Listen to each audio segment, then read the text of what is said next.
J'ai commencé à suivre des cours de méditation de l'utérus pour trouver un mari.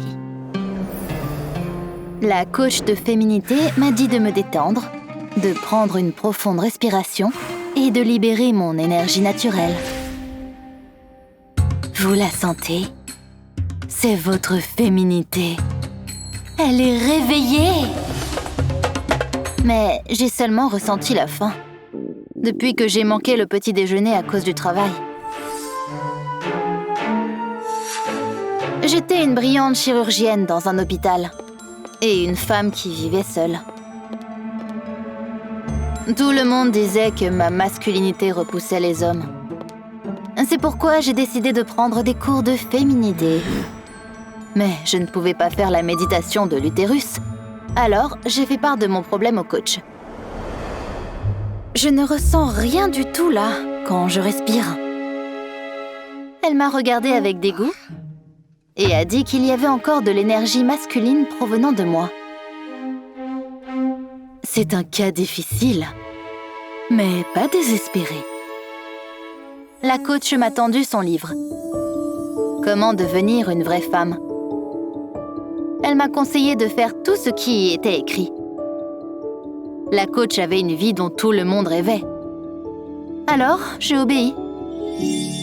La première étape a été de changer mon apparence et de me débarrasser de tout ce qui bloquait ma féminité.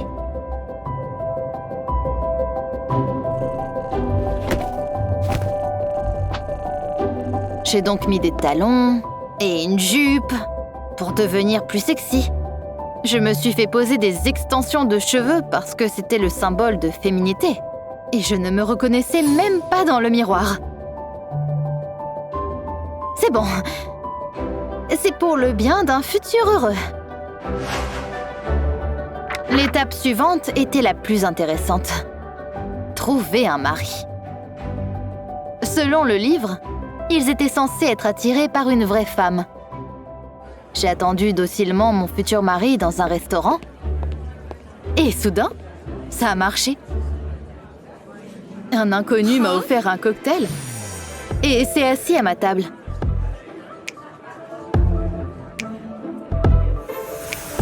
Dylan semblait être l'homme parfait, ayant du succès, beau et confiant. Mais plus je lui parlais, plus il semblait étrange. Tu aimes quand un homme te contrôle? Ce n'était définitivement pas pour moi. Mais selon le livre, je n'étais pas une vraie femme. Donc, j'ai cherché dans le livre du coach des conseils sur comment réagir face à Dylan. Là, j'ai lu « Une femme doit partager les intérêts d'un homme et être heureuse quand il est heureux. » Pour le reste de la soirée, j'ai été d'accord avec Dylan sur tout. À ma grande surprise, le rendez-vous s'est bien passé. Dylan m'a même donné un premier cadeau, un collier inhabituel. Je voudrais renouveler notre rendez-vous. Qu'en dis-tu? Bien sûr, j'étais d'accord. Il me semblait que le truc de la féminité avait marché et que j'avais enfin rencontré le bon. Mais j'avais tort. 1 mois après le début de ma relation avec Dylan, il m'a invité chez lui.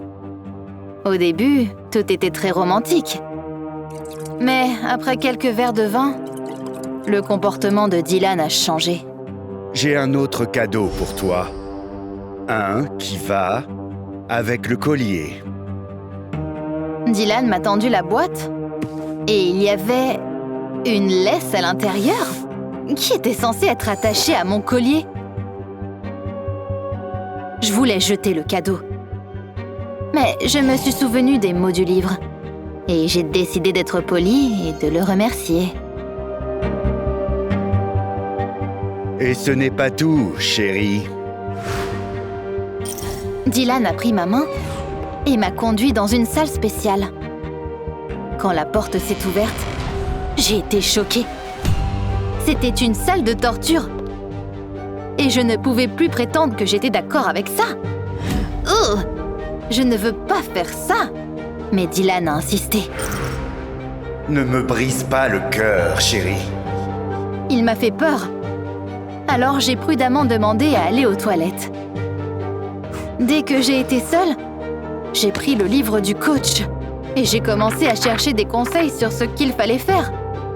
Cependant, il n'y avait rien sur un homme qui s'est avéré être un pervers. J'ai décidé d'appeler ma coach et de tout lui raconter. Mais sa réponse m'a stupéfaite. « Fais juste ce qu'il veut. » Mais je ne veux pas. Dans une relation, on doit souvent faire des choses qu'on ne veut pas faire. Soudain, j'ai réalisé que la famille parfaite du coach n'était qu'une façade. J'ai toléré les aventures de mon mari pendant des années. Mais c'est mieux que d'être seule. J'ai regardé de nouveau la couverture du livre. Une vraie femme devrait donc constamment supporter tout ce qui lui arrivait ? D'abord des talons inconfortables, puis des abus et des trahisons. Tout ça pour ne pas être seule. Et la conversation fut interrompue par la voix de Dylan. « Dépêche-toi, chérie.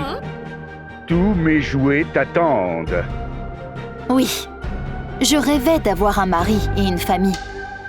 Mais je rêvais aussi d'être heureuse. Alors, j'ai enlevé mes talons, lavé mon maquillage et je suis redevenue moi-même. Chérie, j'arrive! J'ai trouvé une trousse de secours dans la salle de bain. Il n'y avait pas de somnifère dedans, mais je savais quel médicament je devais utiliser pour rendre Dylan somnolent. Je l'ai ajouté à sa boisson. Et il n'a pas fallu longtemps pour qu'il s'endorme.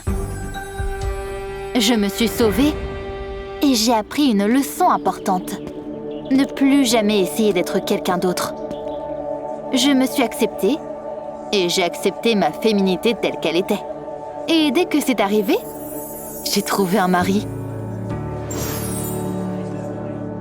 N'oubliez pas, les vraies femmes ne sont pas parfaites et les femmes parfaites ne sont pas vraies.